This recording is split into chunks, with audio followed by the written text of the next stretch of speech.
Let's stop just fixating on diet. It's a critical part. There's no part of questioning that. It's much simpler than what the dieting industry have made it out to be. We don't get you to count calories and meticulously weigh out grams of food because that's, again, all nonsense. You can't stick to that long term and it's not fun. Food is enjoyable. You've got to make it enjoyable. Bring back the enjoyment to food. Intermittent fasting is just another fancy way of cutting calories from the diet that will result in short-term weight loss. And it doesn't produce any better results than its predecessors. So is there any point? If you're looking for long-term weight loss, the simple answer is no. For people who want to lose weight, what's the answer? We've got to start listening to healthcare professionals that have studied the science of obesity and know what they're talking about. What kind of mindset do people need to have when it comes to weight loss? Take the pressure off and start with one thing at a time. This is not going to happen overnight. Obesity is a science. Our body works in weird and wonderful ways. Interval weight loss now has the best evidence for long-term weight management. That's right.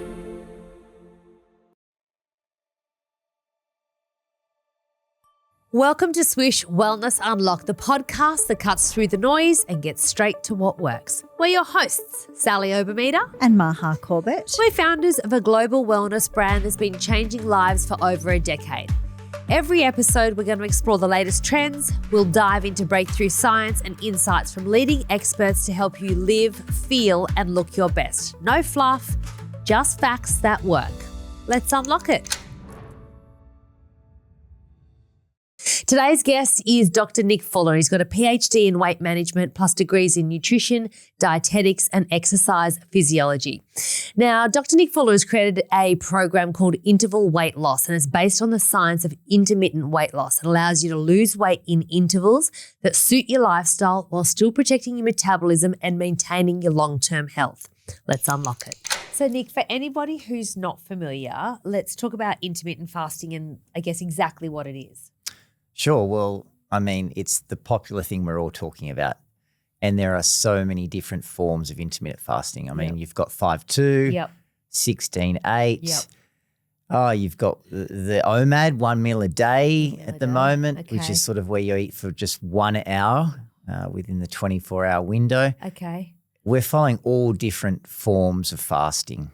And is the premise essentially weight loss only, or are there other benefits? Well, both. I guess when we're talking about diets, they're usually spruik for weight loss because that's what we're all interested in. Yep. We're obsessed with weight loss and the number on the scales. Yes.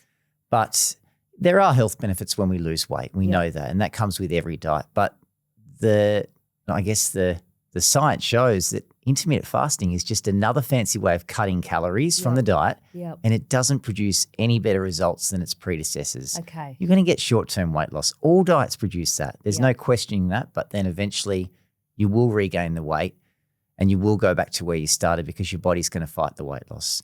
So, I mean, a lot of people will hear that and be like, no, I've done intermittent fasting and it worked great for me. What is it about maintenance? Like, how is it that some people will have done intermittent fasting and say, I feel great, I do it, I feel amazing, I've lost 5 kilos or whatever, has happened for them? Well, we all talk about the short-term wins. If you think about it, we go out with friends and family or we talk with colleagues about how much weight they've lost. But that is focusing on the short term. Yep.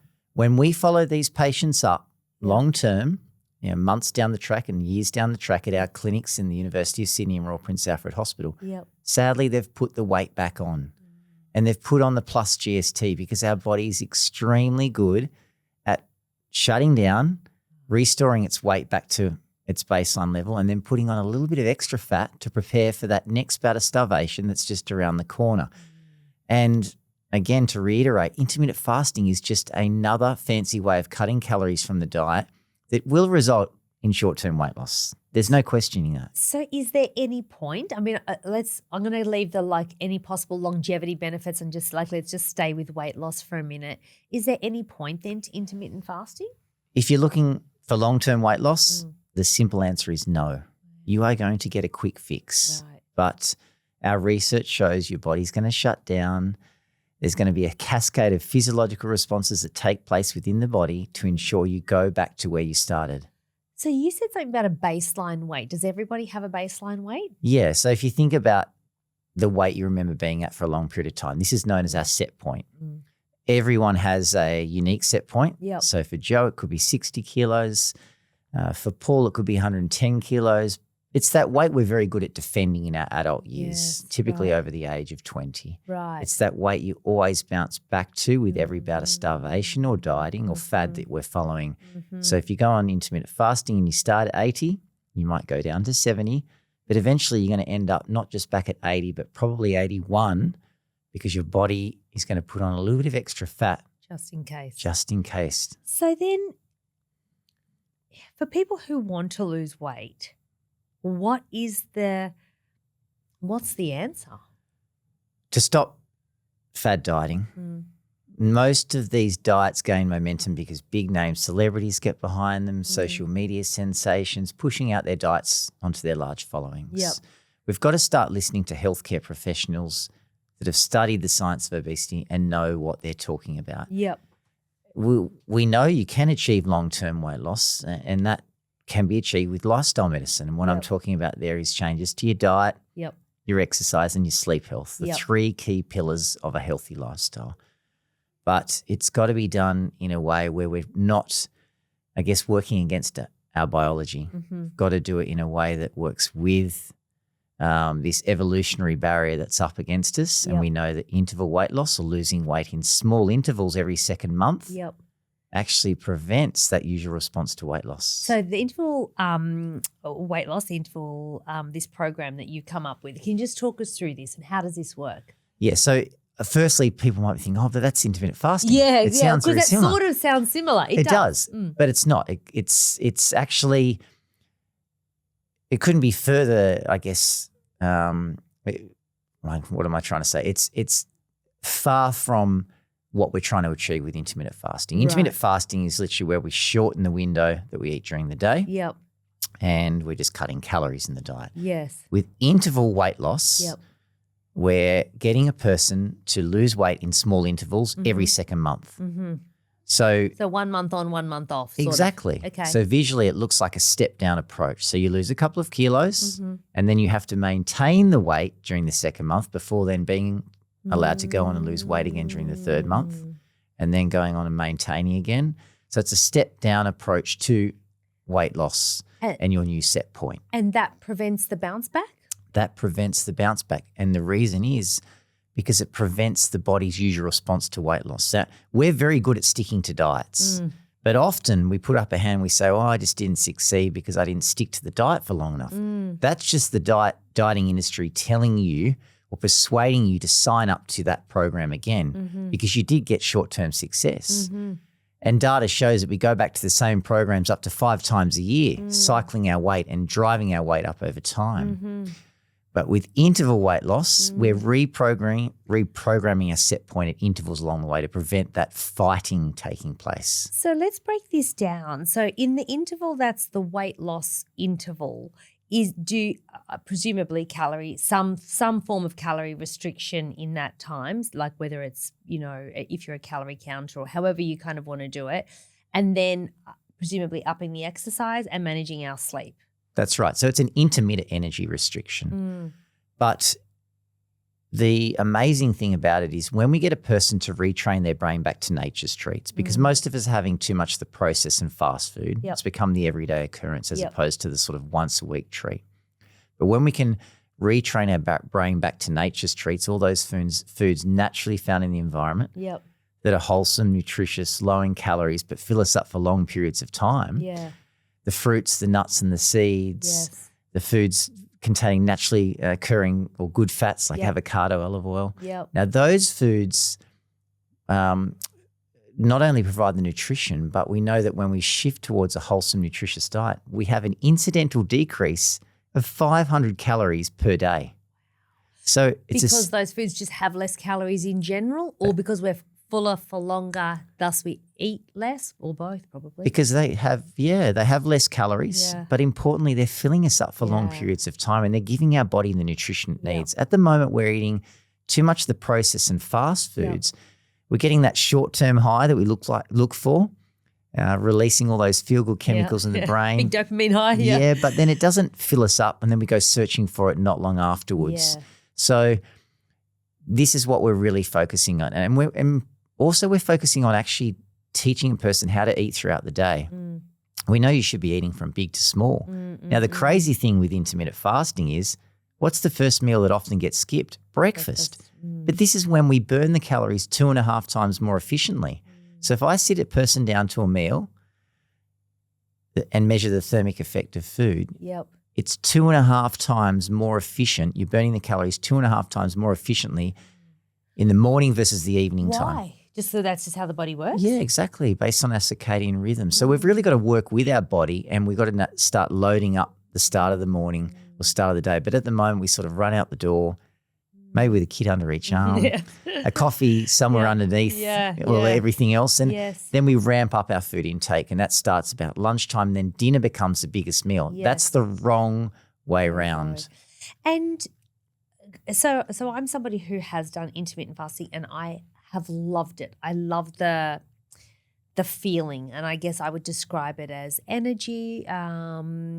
But definitely I am still eating. I'm still eating at midnight. Like I'm up working, so I'm definitely still eating at that back end of the day, and thus then I'm not eating again until midday in order to make it happen. And so it's hard. As I hear you say this, I think, okay, I'd have to like retrain, not even my body, really more my mind or my habit or whatever, to get up and eat a big breakfast, you know? Well, I guess 2 comments there. Firstly, you're probably not actually narrowing your eating window. If you're still eating from 12 to 12, you're eating over 12 hours of the day. And then secondly, you're also not following for weight management.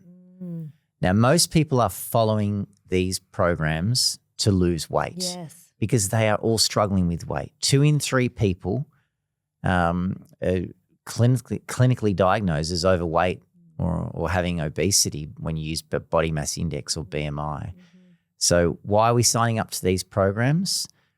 Because we're struggling with our waistline. And then what program do we choose? Well, often the one that's, again, backed by those big name celebrities. It's validated by short-term success. What we're not addressing or talking about with our friends, family, colleagues is the long-term pain they're going through. Because what happens is they will lose weight on that diet. There's no questioning that. All diets work. But that at some point, they're going to put it back on because their metabolism's lowering. Their thyroid gland's suppressed. Their adrenal glands are pumping out more cortisol. Their appetite hormone or regulation system is going haywire. It's producing more ghrelin, for example, telling you to eat more food. This is all in response to that starvation that you're imposing on the body. And your body, in order to survive and procreate, needs to go back to its start point. Because if we wind back the clock tens of thousands of years, food was not available on every corner of every block. And we'd often go long periods of time without food. So what did our body learn to do? Shut down, hold, store. Exactly. So you fast forward to the modern day environment, food's everywhere. We have a hard time saying no to it, particularly the processed and fast food. We have this weight creep happening where everyone's putting on about 0.5 to 1 kilo of incidental weight gain every year. Now, over the course of 5 to 10 years, that quickly stacks up to 5 to 10 kilos. And that's a lot more pressure on the bones. It's a lot more pressure on the heart. It's a lot more pressure on everything. Yeah. And then we react to that by following the latest and greatest diet. Do you think psychologically, though, that it is easier or more appealing to us to have this sort of drastic, is it easier to cut things out than add things in? So as humans, if you say to me, Sally, you can no longer have pizza or chocolate, I'm like, yes. But if you say to me, Sally, could you please increase your exercise by an hour a week? Can you please increase your vegetable consumption? Is it easier? Do you know what I'm trying to ask? Absolutely. Definitely. This is how we're wired. We love these nice, cute, neatly packaged programs that impose a strict set of rules. And again, a lot of these programs that have done really well in terms of make a lot of money over the last 5 decades or 50 years are the ones that tell us to cut out sugar or to cut out carbs or to only eat foods high in fat. Now, the diets that are evidence-based that are, telling you to follow a nutritionally balanced, appropriate diet, well, they're not as sexy. No, that sounds all very boring, isn't it? Retrain your brain back to nature's treats. But when it comes down to it, these are the programs that work long term. Right. And we've got good long-term evidence now over many years to show that not only will you lose the weight and achieve your goal weight, but you're going to prevent the weight regain. Keeping it off. You're not and going that's the big thing that everyone wants. They want to keep it off, right? So we've got to reshift, I guess, our focus. We've got to stop focusing on that short-term win. Yes. The event that's around the corner. Yes. Okay. It might be the holiday that's around the corner. The holiday, the graduation, the wedding. The wedding. Whatever it is. Like that's what we're really fixated on. How do I lose the 10 kilos in a month? Yes. But really, we've got to start saying, how do I lose the 10 kilos in a year? Because that's. It's so true. With fasting, obviously one of the things that people worry about is muscle loss. So with this particular system, interval weight loss, does that cover for that? Yeah, well, firstly, with diets, intermittent fasting, you're always going to lose weight in the short term, as we talked about, and you're going to lose both body fat and muscle mass. Yeah. Now, this is of concern because muscle is what determines how quickly our engine revs along. Yes. Our metabolic quickly rate. You burn the food that you're eating. Exactly. Yes. So when we're sitting here at rest, we could be identical body weights, but if you have a higher muscle mass to body fat ratio than me, you're going to be burning more calories at rest. And you're going to have a better chance of keeping the weight off and manage your weight long term. Yes. So muscle mass is critical. Yep.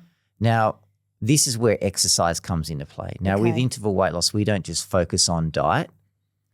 A lot of programs that we follow for weight loss are just focusing on diet. We're obsessed with diet. And we all say, what is it, 80% diet, 20% exercise? Yes. It's not. It's actually 33% diet, 33% exercise, and 33% sleep health. Wow. All of these three pillars play a critical role. Now, with diet, it is as simple as what we're talking about, big to small, balancing the meals, making sure every meal has a source of carb, protein, and fat, and retraining our brain back to nature's treats so we can deal with comfort and emotional eating. It can there's so much noise, right? In let's stick with diet for a minute. I feel like there's less noise in exercise. There's a lot of noise in diet, right? So now it's all about high protein. Before we had high fiber. We've had it's sexier, isn't it? Yeah, there's always something. Exercise new. is boring. It's dull. You know, and when it is exercise, then it has its own mini fad. First it's HIIT, then it's now. I'm not saying any of these are good or bad. It's Run Club, then it has to be like there's something that's always the flavor of the day. What do you tell people in terms of like just like in a way tune out to the noise and go back to eating, and it is dull normally, you know, or have we forgotten how to eat normally? We have. We've overcomplicated it. Yeah. Like you gave a good example with high protein.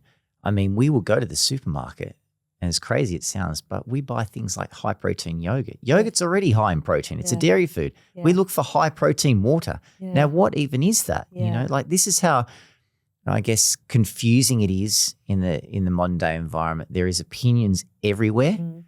But again, what we've got to start gravitating towards is healthcare professionals that know what they're talking about. Obesity is a science. Yes. Our body works in weird and wonderful ways. And again, to reiterate, it's extremely good at shutting down. Yeah. And I don't care what the diet is. We've studied every diet under the sun in our hospital clinics. And sadly, people are putting the weight back on. Randomized control trials prove this. That they will lose weight, but they're putting it back on down the track at some point in time because, again, our physiology or our biology changes as you begin to lose weight. You can't fight that. That exists within all of us. Even if you have do a very good job sticking to the diet because most of us are very good at sticking to diets. Yes. But if you do this step approach, you can keep it off because you're giving your body a chance at every kind of interval to recalibrate. Redefine your set point. Allow the body the rest it needs. You need to convince it that is its new norm before then going on to lose weight. And then moving it to another new norm. Exactly. And then another new norm. And randomized controlled trials with the interval weight loss approach show that you will lose 11 kilos over the course of a year because it's roughly 2 kilos every second month. What do you achieve with traditional diets? Typically about 6 kilos in a couple of months, but then you start to regain it. When we follow you up at 12 months, you've only lost about 3 kilos. And real world studies where we've evaluated people that have been through the interval weight loss program, they do extremely good at keeping the weight off long term. And I guess this is another challenging thing because there's so many diets out there. In Australia alone, there's 221 when we last counted. Wow. Generating millions, hundreds of millions of dollars in revenue every year. Yep. But only a couple of them actually have real world evidence. And interval weight loss now has the best evidence for long-term weight management. That's great. That's great. Why is it was interesting to hear you say sleep, to put sleep literally the same percentage of importance as diet and exercise. Yeah, and we don't appreciate this. And the interesting thing is if I neglect you to one night of sleep deprivation for adults less than 7 hours of sleep and then take samples off you the next morning and measure appetite hormones. Through the roof. Ghrelin levels are going bananas. What does that mean? It means ghrelin levels, which are produced in the fundus of the stomach, it's acting on your brain, clever part of the brain called the hypothalamus, telling you to go and reach for more food after one night of sleep deprivation. So you wake up feeling hungrier, but also our brain changes in the sense that you are looking for high-calorie foods. But we're also sleep deprived, so we're less likely to engage in other healthy behaviours like exercise and physical activity. We're tired. I also find with sleep deprivation, you go from one, I always call it like you're hopped up from one caffeinated beverage to one sugar-fueled snack to a caffeinated beverage to a sugar, like you're on this kind of train and at every stop you're grasping for something to get you through. Exactly. And look, it's very hard in this modern day environment. We're working longer hours, we've got family to look after. Yeah. And sleep health is often something that's neglected. We're not getting good quality sleep. Yeah. But it's actually a critical part of this weight management puzzle, and it's something you need to be focusing on when you're undertaking long-term weight management.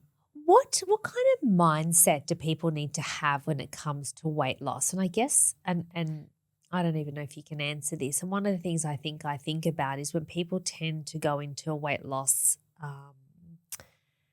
goal, it can often come with a lot of, before that, negative thoughts about themselves, you know, and how, like, it doesn't make a difference to view it in the same way you would view just another project. Like, I'm going to reorganize the pantry. I'm first going to take everything out, then I'm going to wipe, like as a step-by-step approach, and remove the toxic thoughts that we have, which are so tough on ourselves. Yeah, and remove the focus off the number on the scales. Yes. I think that most of the time people get long-term success when they focus on health, not weight. Think of weight loss or weight as a side effect to looking after your physical and mental health by making changes to your diet, your exercise routine, and your sleep health.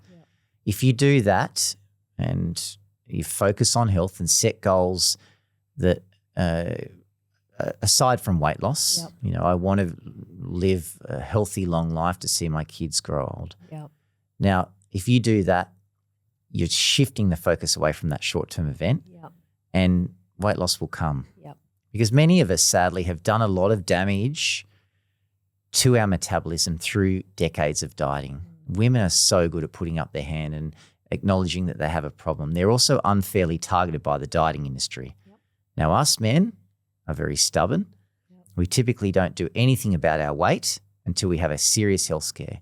If we're lucky enough to survive that heart attack, we then do typically overhaul our lifestyle and get good long-term success.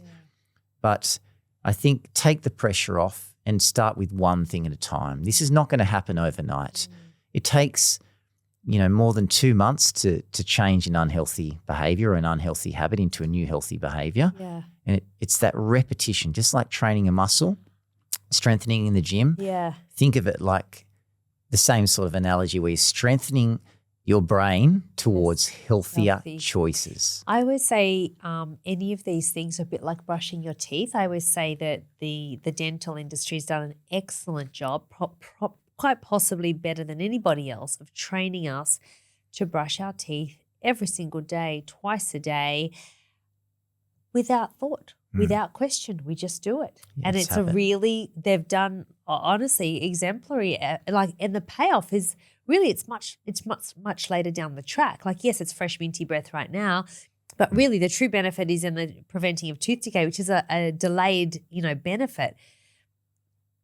But if I said to you, can you please exercise, twice a day for a delayed benefit that's 10 years down the track, you won't go. Fortunately, exercise gives you a benefit now and you'll get that dopamine hit. But if you just think about just doing some things habitually, don't think too much. Maybe that's a better option. Yeah, and you need to replace or change routine. So replace unhealthy behaviors with new healthy. So an example is in a time of weakness and struggles, often the afternoon and evening time. Yep. Now we get home and we sort of unwind and unleash because we're stressed from a big day at work and managing kids and family, everything that goes in modern day life. Yeah. Now that is commonly associated with reaching for the snacks, so it might be the cheese and wine, or grazing while we're preparing dinner. Yep. And unfortunately, our calorie intake ramps up and we're engaging in unhealthy behaviors. And again, it's a time when our body's not able to burn the calories as efficiently. So what can you do during that afternoon time, or it might be after dinner, to change up what you typically do? Because you've got to change the routine to replace the unhealthy behavior with a new healthy behavior. Like when people quit smoking and they tell them to swap, if you always get in the car and you have a cigarette, you've got to swap it for something else. Otherwise you're just you'll fall back into the habit. Exactly. So instead of switching on the TV as the first thing you get home, or whatever it might be that triggers that sort of sequence of events, what can you do in place of that? It might be to go outdoors, or could be to help the kids with the homework, or something that's different to change what you're typically doing that's triggering that unhealthy lifestyle. Yep, that's right. And one last thing about diet, because I know people want to know, if I am going to eat a more balanced diet, what percentage of treats can I have? Where's that? You can have treats. Is it 80-20? What's the, people, we are, I think, to your point, have been conditioned for so long to hold on to these sort of very set things. So for people who are where are the goodies and when can I have them and how often, etc.? Yeah, look, this is a good point because we are biologically wired to reach for treats. And what I mean by that is nature's treats, those foods that are naturally high in sugar, naturally high in fat. So our ancestors used to go and seek out for these foods because they gave us best bang for our buck and they released all those feel-good chemicals in the brain. Yeah. So the serotonin at the time of you eating, but then dopamine, that learning chemical, is released next time you see that food to tell you to go and reach for more of it. So we know we can retrain a person's brain back to nature's treats. And it's, again, a huge part of the interval weight loss program because everyone's struggling with comfort and emotional eating in the modern day environment. There's no questioning that. It's probably the biggest part of it. But what we can't do is cut them out completely and go cold turkey. It does not work. Because if we do brain imaging on a person after cutting those foods out, so a diet, you gave a good example before where you're told to cut out certain foods. Great, we like that at the time. It's easy to follow. But our brain function changes. And what I mean by that is it shifts towards a preference towards more high sugar, high fat foods. And so you're going to start seeking out more of those high calorie foods and you won't just end up going for the one Tim Tam, you'll end up eating the whole packet of Tim Tams instead of just one. So coming back to your question, you still got to allow yourself the treats. You slowly wean yourself down to a healthier frequency and then allow them once to twice a week. They should not be cut out. They're part of the modern day environment. They offer a lot of enjoyment. Joy, that's right. Yeah, so include them, but go to your favourites or your family favourites and just monitor the frequency of them because you'll be surprised at how often we're often having them at the moment. It's usually every day. Yes, that's exactly right. That includes the banana bread as well. That's cake. which is not cake. healthy. I tell you, I often talk about we often talk about clever marketing, and I'm like, whoever decided that cake was a bread is a genius. Brilliant. How clever. Yes, banana bread. What's the let's do a couple of rapid fire questions. What's the biggest misconception that people have about intermittent fasting? I think we think it's the, quick fix, the magic bullet. We're always looking for that, I guess, quick solution. And intermittent fasting is currently that. Some big names have been behind it. And yes, it's going to achieve short-term weight loss because it's a fancy way of cutting calories from the diet. Yeah. But what's going to happen? Your body's going to shut down. Back. What's the biggest mistake that people make, do you think, when they're trying to lose weight? The biggest mistake is not focusing on the long term. You know, we're fixating on that event that's around the corner, and we're also fixating on just diet. Remember that exercise and physical activity plays a critical role in holding onto our muscle mass and making sure our metabolism's revving along. And when we lose the weight, we lose it from body fat and not body fat and muscle. And also focusing on sleep health. So a simple thing just before bed, like turning off technology, because that technology is emitting emitting blue light. Yep. It's suppressing melatonin production in the brain, which means you have a hard time getting to sleep and staying asleep. Yes. And as we talked about, you wake up feeling sleep deprived, and it's a flow-on effect. Yes. You're waking up hungrier. You're making poorer food choices. You're reaching for higher calorie food. You're going to the vending machine at 3 p.m. Yep. You're tired and lethargic, so you don't exercise. And the cycle continues. Yes. How much sleep should people get? 7 hours. Yep. We need to get 7 hours as an adult. Yeah. It's more for younger children, adolescents. Yep. But we as adults, we need to get 7 hours. And look, most of us aren't, but it's critical. Is there any truth to the old wives' tales that the hours before midnight are more valuable than the hours after midnight? Well, look, this is referring to deep sleep. Yeah. And it's very important that we get quality sleep. So the blue light plays a role, but also caffeine. Yep. Okay, it's a stimulant. Yep. Alcohol. Yep. So you really need to be winding back on consumption of those foods, beverages at that time of the day, because it's going to make you might have a good time while you're falling asleep. Yeah. Because you've sort of knocked yourself out with alcohol, but then you will wake up. Caffeine can keep you awake. Yep. And make it hard to fall asleep.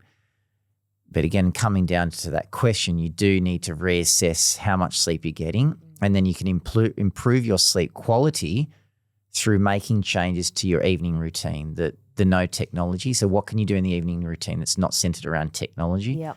Often we just all disappear to different rooms of the house. It's madness. But this is a time of coming together. Yeah, and if you live by yourself, again, having some time to yourself that's not around or surrounded by technology.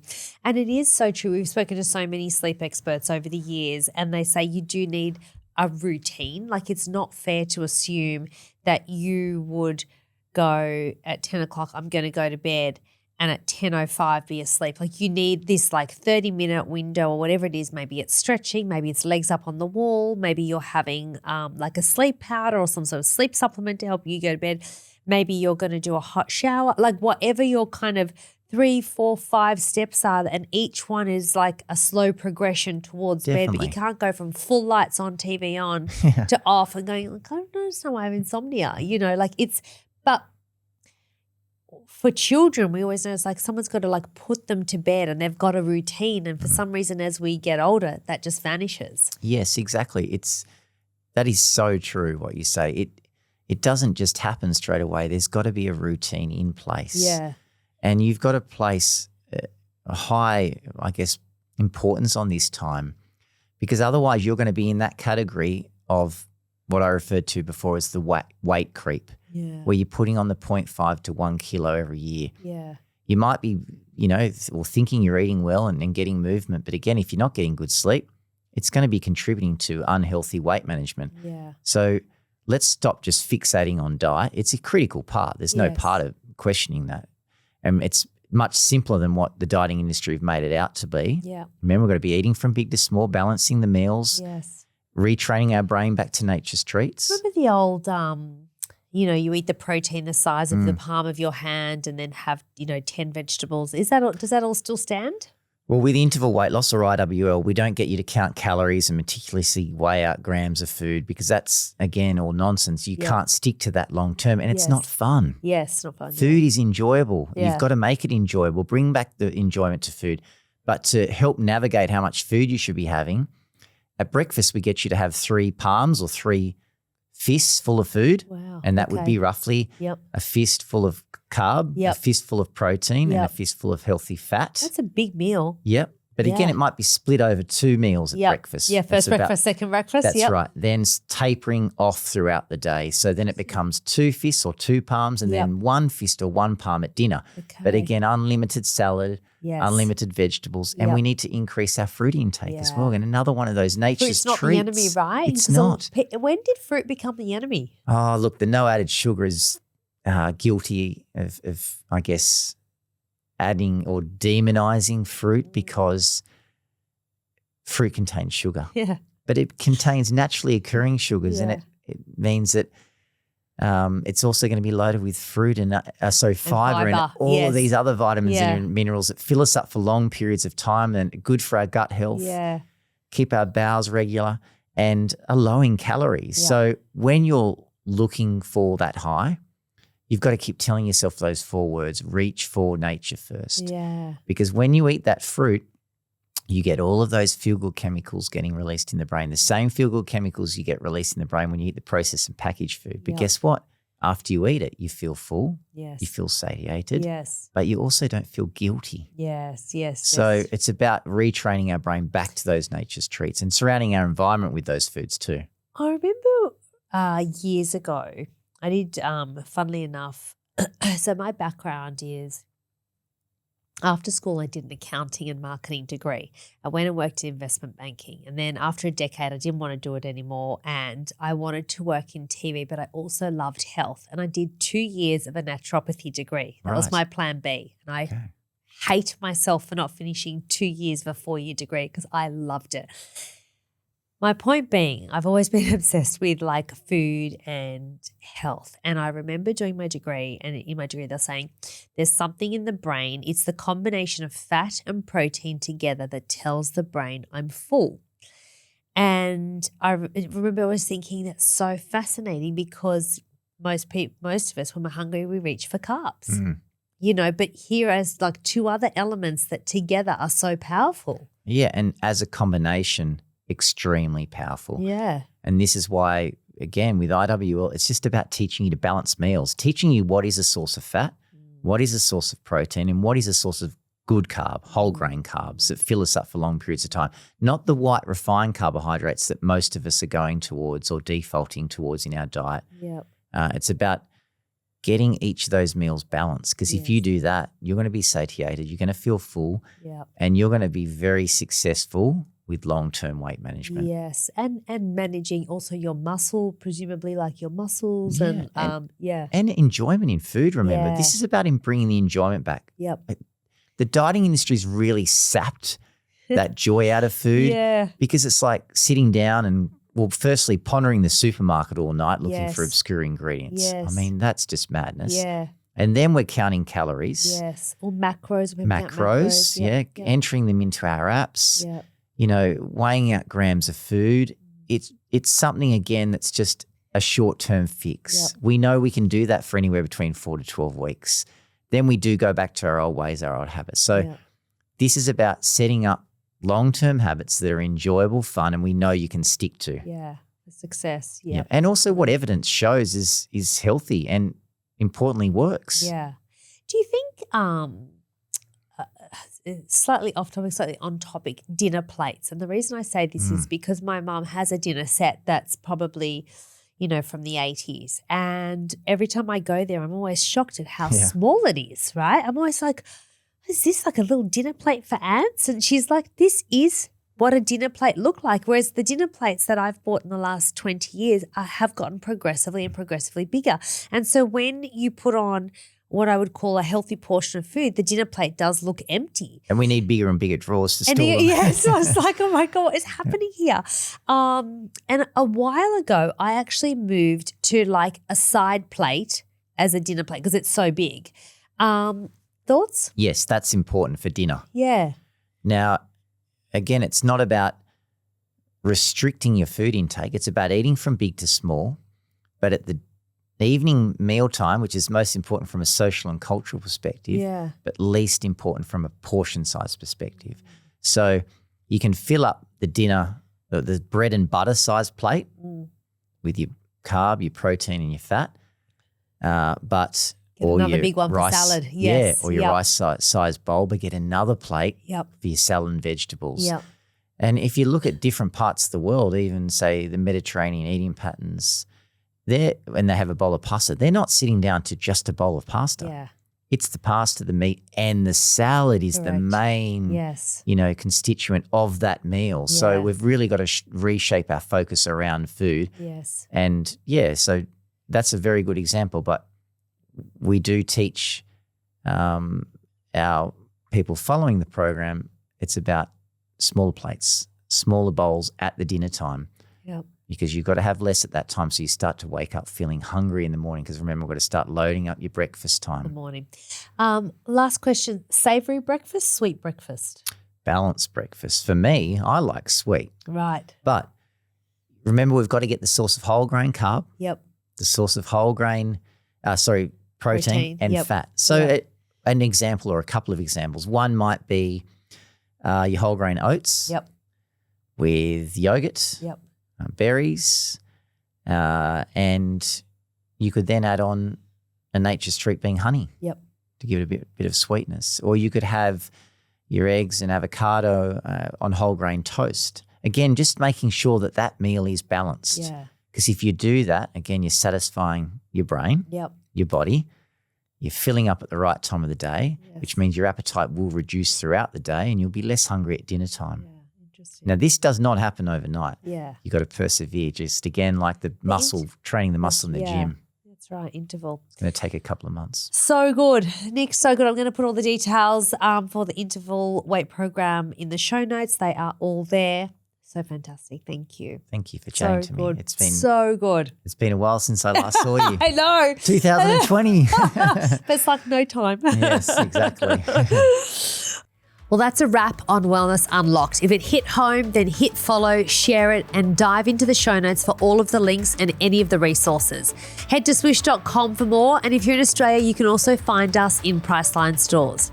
Now, we want to hear from you, what resonated, what you want more of, and what you're curious about next. This is your space for wellness that works. Remember, everything we cover is for general informational purposes only and is not a substitute for medical advice. Always consult your healthcare professional before making any changes to your health or wellness routine.